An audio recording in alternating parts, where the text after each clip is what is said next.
The Stolen Party by Liliana Hecker. As soon as she arrived, she went straight to the kitchen to see if the monkey was there. It was. What a relief! She wouldn't have liked to admit that her mother had been right. Monkeys at a birthday? Her mother had sneered. Get away with you, believing any nonsense you're told. She was cross, but not because of the monkey, the girl thought. It's just because of the party. I don't like you going, she told her. It's a rich people's party. Rich people go to heaven too, said the girl, who studied religion at school. Get away with heaven, said the mother. The problem with you, young lady, is that you like to fart higher than your ass. The girl didn't approve of the way her mother spoke. She was barely 9, and one of the best in her class. I'm going because I've been invited, she said. And I've been invited because Luciana is my friend. So there. Yes. Your friend. Her mother grumbled. She paused. Listen, Rosaura, she said at last. That one's not your friend. You know what you are to them? The maid's daughter, that's what. Rosaura blinked hard. She wasn't going to cry. Then she yelled. Shut up! You know nothing about being friends. Every afternoon she used to go to Luciana's house and they would both finish their homework while Rosaura's mother did the cleaning. They had their tea in the kitchen and they told each other secrets. Rosaura loved everything in the big house, and she also loved the people who lived there. I'm going because it will be the most lovely party in the whole world. Luciana told me it would. There will be a magician, and he will bring a monkey and everything. The mother swung around to take a good look at her child, and pompously put her hands on her hips. Monkey at a birthday? She said. Get away with you, believing any nonsense you're told. Rosaura was deeply offended. She thought it unfair of her mother to accuse other people of being liars simply because they were rich. Rosaura too wanted to be rich, of course. If one day she managed to live in a beautiful palace, would her mother stop loving her? She felt very sad. She wanted to go to that party more than anything else in the world. I'll die if I don't go, she whispered, almost without moving her lips. And she wasn't sure whether she had been heard, but on the morning of the party she discovered that her mother had starched her Christmas dress. And in the afternoon, after washing her hair, her mother rinsed it in apple vinegar so that it would be all nice and shiny. Before going out, Rosaura admired herself in the mirror, with her white dress and glossy hair, and thought she looked terrible pretty. Senora Inés also seemed to notice. As soon as she saw her, she said, How lovely you look today, Rosaura. Rosaura gave her starched skirt a slight toss with her hands and walked into the party with a firm step. She said hello to Luciana and asked about the monkey. Luciana put on a secretive look and whispered into Rosaura's ear. He's in the kitchen. But don't tell anyone, because it's a surprise. Rosaura wanted to make sure. Carefully she entered the kitchen and there she saw it, deep in thought, inside its cage. It looked so funny that the girl stood there for a while, watching it, and later, every so often, she would slip out of the party unseen and go and admire it. Rosaura was the only one allowed into the kitchen. Senora Ines had said. You yes, but not the others, they're much too boisterous, they might break something. Rosara had never broken anything. She even managed the jug of orange juice, carrying it from the kitchen into the dining room. She held it carefully and didn't spill a single drop. And Senora Ines had said, Are you sure you can manage a jug as big as that? Of course she could manage. She wasn't a Butterfingers. Like the others. Like that blonde girl with the bow in her hair. As soon as she saw Rosara, the girl with the bow had said, And you? Who are you? I'm a friend of Luciana, said Rosara. No, said the girl with the bow. You are not a friend of Luciana because I'm her cousin and I know all her friends. And I don't know you. So what? said Rosara. I come here every afternoon with my mother and we do our homework together. You and your mother do your homework together? asked the girl, laughing. I and Luciana do our homework together, said Rosara, very seriously. The girl with the bow shrugged her shoulders. That's not being friends, she said. Do you go to school together? No. So where do you know her from? said the girl, getting impatient. Rosara remembered her mother's words perfectly.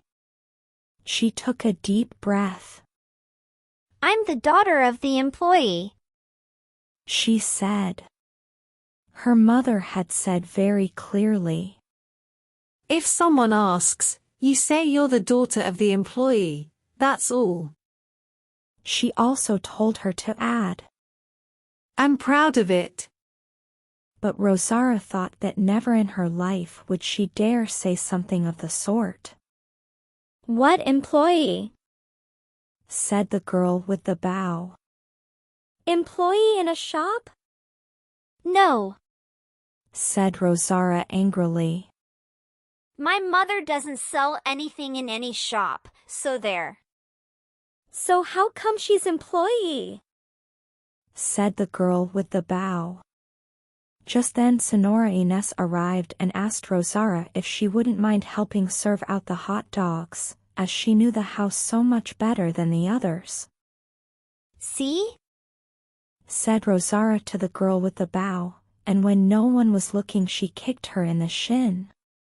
Apart from the girl with the bow, all the others were delightful. The one she liked best was Luciana, with her golden birthday crown, and then the boys. Rosara won the sack race, and nobody managed to catch her when they played tag. When they split into two teams to play charades, all the boys wanted her for their side. Rosara felt she had never been so happy in all her life. But the best was still to come. The best came after Luciana blew out the candles. First the cake. Senora Ines had asked her to help pass the cake around, and Rosara had enjoyed the task immensely, because everyone called out to her.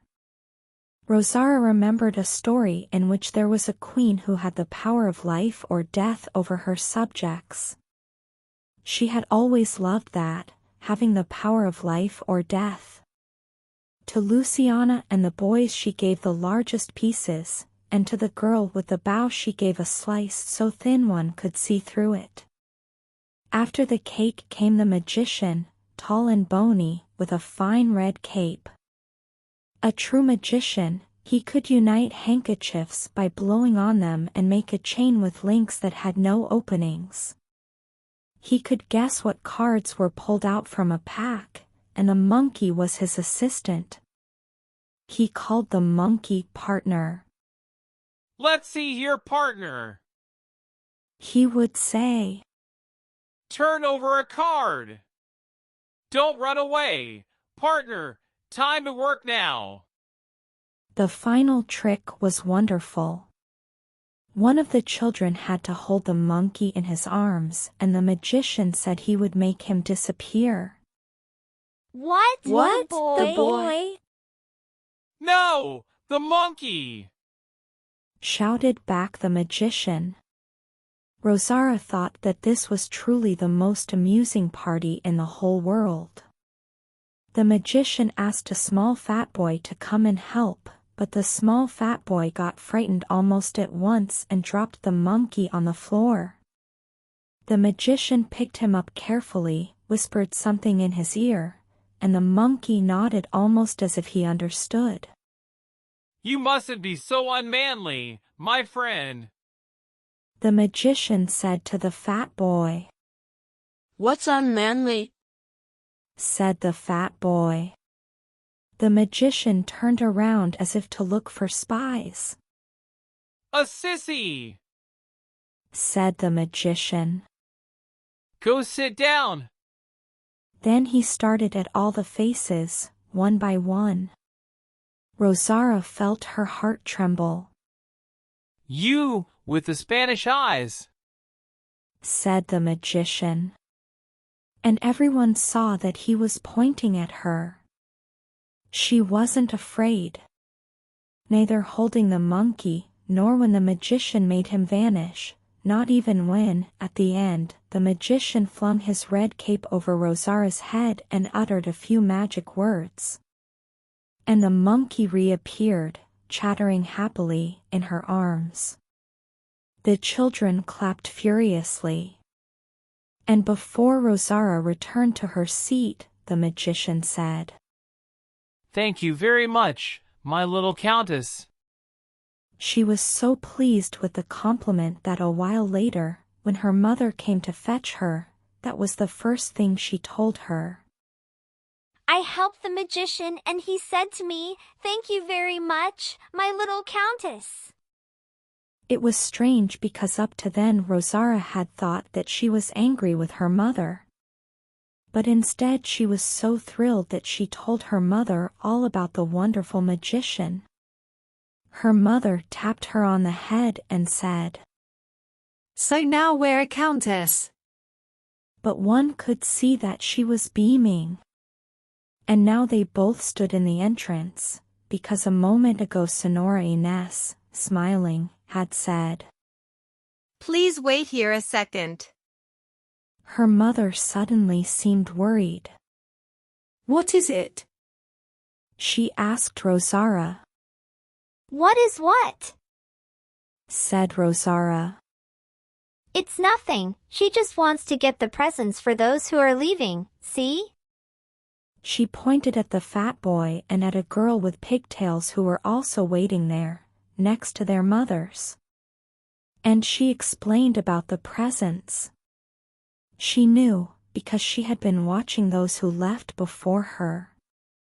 When one of the girls was about to leave, Senora Ines would give her a bracelet. When a boy left, Senora Ines gave him a yo-yo. Rosara preferred the yo-yo because it sparkled, but she didn't mention that to her mother. Her mother might have said, So why don't you ask for one, you blackhead? That's what her mother was like. Rosara didn't feel like explaining that she'd be horribly ashamed to be the odd one out. Instead she said, I was the best behaved at the party. And she said no more because Senora Ines came out into the hall with 2 bags, one pink and one blue. First she went up to the fat boy, gave him a yo-yo out of the blue bag, and the fat boy left with his mother. Then she went up to the girl and gave her a bracelet out of the pink bag, and the girl with the pigtails left as well. Finally she came up to Rosara and her mother. She had a big smile on her face and Rosara liked that. Senora Ines looked down at her, then looked up at her mother, and then said something that made Rosara proud. What a marvelous daughter you have, Herminia. For an instant, Rosara thought that she'd give her two presents, the bracelet and the yo-yo. Senora Ines bent down as if about to look for something. Rosara also leaned forward, stretching out her arm. But she never completed the movement. Senora Ines didn't look in the pink bag.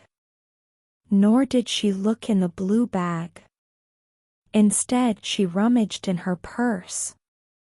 In her hands appeared two bills. You really and truly earned this, she said, handing them over. Thank you for all your help, my pet. Rosara felt her arms stiffen, stick close to her body, and then she noticed her mother's hands on her shoulder. Instinctively she pressed herself against her mother's body. That was all. Except her eyes. Rosara's eyes had a cold, clear look that fixed itself on Senora Ines's face. Senora Ines, motionless, stood there with her hand outstretched. As if she didn't dare draw it back. As if the slightest change might shatter an infinitely delicate balance.